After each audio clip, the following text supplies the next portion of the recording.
আপনি গণতন্ত্রের পক্ষে খুব চিল্লাচ্ছেন আর রাজতন্ত্রের বিরুদ্ধে কথা বলছেন।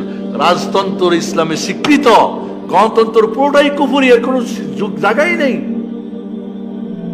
রাসূলের হাদিস পড়েন, এর মানে না রাজতন্ত্র রাজার বেটা যাইছে তাই করবে।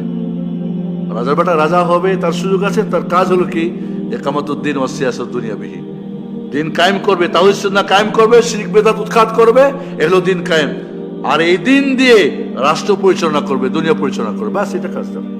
রাজার ছেলে রাজা হবে, কোনো সমস্যা, রাজার ভাই রাজা হবে, কোনো সমস্যা নেই। গণতন্ত্র মানে কি? জনগণই ক্ষমতার উৎস, সবচেয়ে বড় কুফরি একটা কথা। রাষ্ট্রীয় পর্যায়ে দিন কায়েমের ভাবনা, এই গণতন্ত্র দিয়ে মানে কি? ফার্স্ট টাইম বলি মুনাফিক সাজতে হবে, তারপরে মুমিন থেকে সম্ভব নয়। মুমিন তো সে তার দিন আখিরাত ঠিক রেখে দুনিয়া করবে। ওইখানে যাওয়া মানে কি? কলেশন করা, এর কাছে ওর কাছে দৌড়ানো, আসো শিরকের সঙ্গে কুফরের সঙ্গে, আসো আমরা বসি কলেশন করি, মীমাংসা করি না। ইসলাম কোনো ছাড় নেই, ইসলামের কোনো ছাড় নেই, শিরক কুফরের সঙ্গে কোনো আতাত নেই। আপনি করতে যাওয়া মানেই, আপনি এখানে ভাবা মানে আপনাকে দুনিয়া ঠিক রেখে দিন করতে হবে। কোনো সন্দেহ আছে? সন্দেহ আছে? এটা তো মুনাফিকের কাজ।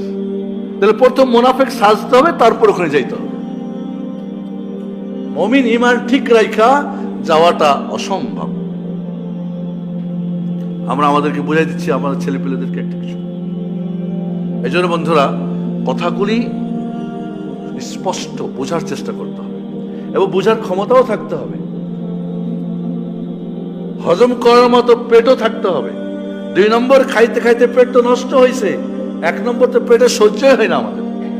শহরের লোকজন গ্রামে গিয়ে খাঁটি দুধ খেলে আমাদের পেট নষ্ট হয়। শহরের দুধ খুব ভালো, পানি মিশতে না, কোনো সমস্যা নেই।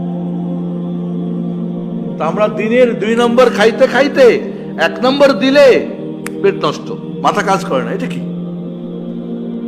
অরিজিনালটা খান, পেট 2 বার নষ্ট হলে হোক, খাইতে খান, তারপর ঠিক হয়ে যাবে, সহ্য হয়ে যাবে, সহ্য হয়ে যাবে। ওইটাই তো আসো।